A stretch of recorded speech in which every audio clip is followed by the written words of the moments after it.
Bom, hoje a gente vai falar sobre burnout no médico ortopedista, né? Vamos falar sobre médico ortopedista, vamos falar sobre todos. É um artigo de revisão no Jornal de Ortopedia, no Jornal da Associação Americana de Cirurgiões Ortopédicos.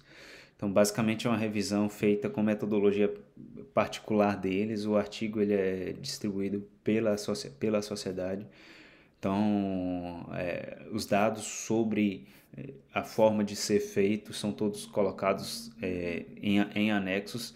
Então, isso não tá detalhado no artigo. Aqui, basicamente, a ideia é discutir o tema mesmo é, e levar em consideração cada uma das questões colocadas, né? Então, é importante definir o burnout. Então é importante ter em mente, no caso, a exaustão emocional, a despersonalização e a baixa satisfação com o trabalho. Então, a exaustão emocional, como o nome diz, né, é justamente a exaustão mesmo, é a fatiga emocional, a dificuldade de continuar com aquilo e alterações emocionais associadas a isso. A despersonalização é basicamente algo que deve ser bastante, a gente precisa ter bastante atenção, porque ele fala de uma relação superficial entre médico e paciente. A ideia de que o médico não consegue olhar o paciente como pessoa e acaba observando mais como um objeto ou parte de uma engrenagem de uma indústria que ele precisa fazer funcionar. Então a ideia é basicamente isso, né? Está relacionado com aquele conceito de humanização, então é mais ou menos um pouco aí o oposto disso, a ideia de que você está tratando de um paciente, de uma pessoa. É importante observar isso sempre, e isso está relacionado ao burnout, a low job satisfaction, então seria a baixa satisfação com o seu trabalho, é basicamente isso. Então, o tamanho do problema é que metade dos cirurgiões ortopédicos eles mostram algum tipo de sintoma de burnout. Então, isso está associado a piores resultados clínicos, está associado a piores resultados para os médicos e para as instituições. Então, isso é importante falar, que não é uma questão simplesmente de gestão emocional pessoal, para além disso, que já seria algo importante, é uma questão de gestão de qualidade de atenção, além disso, de qualidade de instituição. Então, o campo médico ele produz uma área de bastante estresse. Isso é claro. Se você pega o médico numa emergência, numa UTI, num centro cirúrgico, ele está submetido a situações onde precisa tomar decisões, precisa fazer coisas que têm risco elevado para ele, para o paciente. Então é óbvio que é um ambiente de estresse. Então, uma pesquisa nos Estados Unidos identificou que, em relação à população geral de trabalhadores gerais, então o médico tinha uma incidência de sintomas de burnout de 37,9%, quase 40%, enquanto que a população geral de 30%. Então, isso mostra que é um problema a mais associado à profissão. Até 46% mostraram algum tipo de sintoma. E, mais uma vez, ele estava relacionado à baixa qualidade da assistência ao paciente. O burnout nos cirurgiões ortopédicos é um grande problema. A gente vai ver que perto da metade dos cirurgiões dos ortopedistas eles tiveram algum sintoma de burnout. O burnout chega a 40% a 60%, a depender do estudo. Quando comparamos cirurgiões ortopédicos com os médicos clínicos, que seriam os general practitioners, tem taxas similares os dois, sendo que o ortopedista está mais relacionado a taxas de despersonalização e o clínico com taxas de baixa satisfação no trabalho.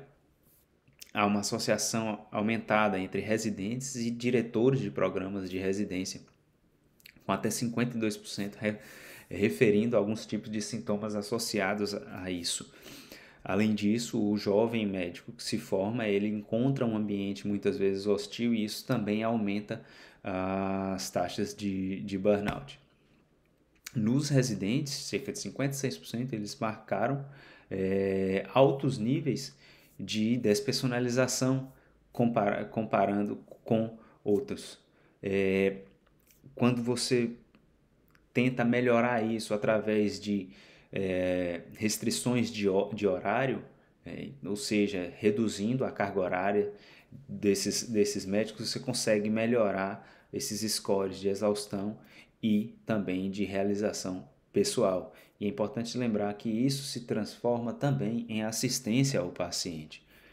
No estudo feito com os residentes australianos, identificou umas taxas, no caso, de exaustão emocional, despersonalização e baixa satisfação ao trabalho, muito menores, altas, mas muito menores que residentes nos Estados Unidos. Então, essa revisão que ela é feita com uma análise do padrão, né, do panorama americano, ele mostra justamente a necessidade que essas residências tinham de se repensar nesse sentido, no sentido da formação, e também o próprio ortopedista que já se formou, repensar como se organiza enquanto carreira, né? Uma das coisas que estava relacionado são as relações estressantes entre residentes e os seus senhores, né? No caso, os residentes mais experientes, além do staff, dos chefes de serviço nesse caso. Um dilema, no caso, é isso. Esse é o dilema porque é uma profissão que exige cuidado, exige uma atenção e exige trabalho. Exige foco e exige que você tenha um trabalho rigoroso para que você tenha uma boa prática ortopédica. O outro lado é que o excesso de rigor ele traz sintomas e está relacionado ao burnout. Leia-se burnout, não só a alteração psíquica e as relações pessoais, mas também as relações institucionais e para o paciente. Então, alguns fatores de risco identificados, especialmente em chefes de serviço ou diretores, estavam relacionados à ansiedade com a competência clínica, a relação com o aumento do número de cirurgiões ortopédicos, conflitos entre a casa e o trabalho. A despersonalização ela estava associada a um aumento excessivo de número de horas trabalhadas, aumento do uso de álcool, além dos estresses nas relações com o staff de trabalho, com as pessoas dentro do trabalho. O aumento da irritabilidade e o abandono social estavam associados também a esses sintomas, seriam fatores que a gente poderia identificar no início das alterações que nos ajudariam a identificar profissionais em risco para tal. Aqui um quadro onde mostra importante esses níveis elevados de mesmo despersonalização, até 59% em algumas séries. Esse autor ele identificou justamente algo que é importante e é por isso que eu destaquei. Cada ponto de aumento nas taxas de despersonalização estavam associados a 11% de aumento na probabilidade de ser reportado erro médico. Então é importante observar que o problema ele não é apenas, não que isso seja pouco, mas ele, além do fator psicológico, ele também tem um fator de qualidade de assistência. Então ele é um problema individual e coletivo. O diagnóstico, então, está relacionado na identificação, né, da exaustão emocional, na despersonalização e o baixo senso da realização pessoal. Alguns screenings podem ser utilizados, existe esse MBI-HSS, que pode ser implementado nos hospitais na ideia de que você consiga identificar profissionais que passam por essa situação e poder ajudar. O tratamento é ainda algo que tem pouca evidência clara na literatura. Algumas coisas falam sobre o mindfulness com bons resultados, estudos mais robustos falam a favor desse tipo de terapia, mas outras também podem ser levadas, né? A gente fala do mindfulness, fala do aconselhamento, ou seja, a ideia de que você tenha sessões de aconselhamento dos profissionais, isso é algo importante, mesmo o feedback para esses profissionais, o que é que está fazendo, o que é que se espera.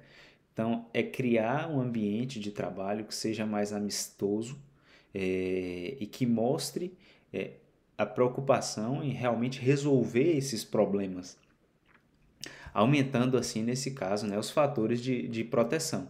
A ideia de que se tenha um mentor para poder auxiliar nas decisões, A ideia de se fazer parte de sociedades também tendem a melhorar isso. E os ajustes da instituição, ou seja, uma instituição que não demanda trabalhos que sejam além daquilo que a pessoa deveria fazer. Por exemplo, o excesso de papelada para se fazer para alguém que, teoricamente, o trabalho seria outro. Então, é óbvio que há o tipo de trabalho, ele não é uniforme, e isso vai variar. Mas a ideia de que você não coloque a pessoa para poder fazer trabalhos que sejam, é, em outras palavras, inúteis para o crescimento dele, enfim, isso também seriam alterações de instituição. Então, para os profissionais chefes, estaria relacionado, né, o aumento, a percepção do ambiente de suporte, a presença de um mentor, a aceitação numa sociedade da organização da qual ele faz parte e a ausência de problemas pessoais dentro do ambiente de trabalho. Para os residentes, então a existência também de um mentor, de alguém que possa auxiliar e guiar durante os processos de decisão. A ausência desses problemas pessoais dentro do trabalho também estaria relacionado.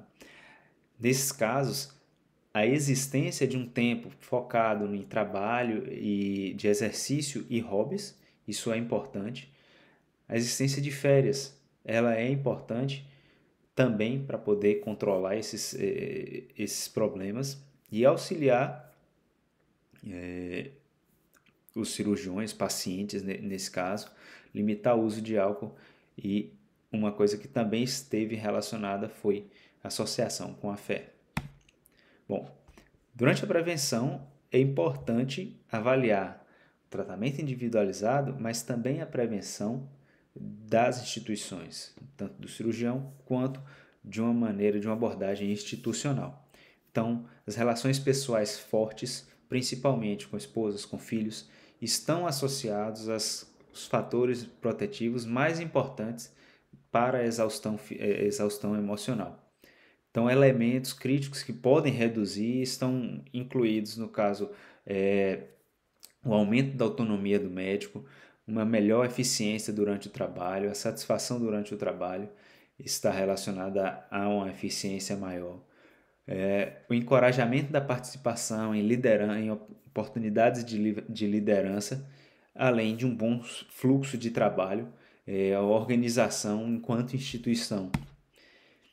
Então é importante observar um problema importante a ser adressado, é um problema importante a ser discutido, é importante levar em consideração o fator pessoal, psicológico e o fator coletivo de atenção à saúde.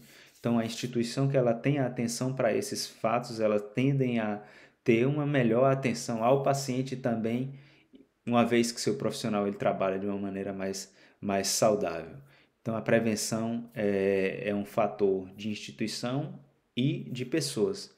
E, do ponto de vista de instituições, elas poderiam atuar, neste caso, fornecendo as possibilidades para que a gente reduza esses fatores de risco e melhore essas taxas de burnout. Então, essa seria uma discussão que é importante, que é necessária.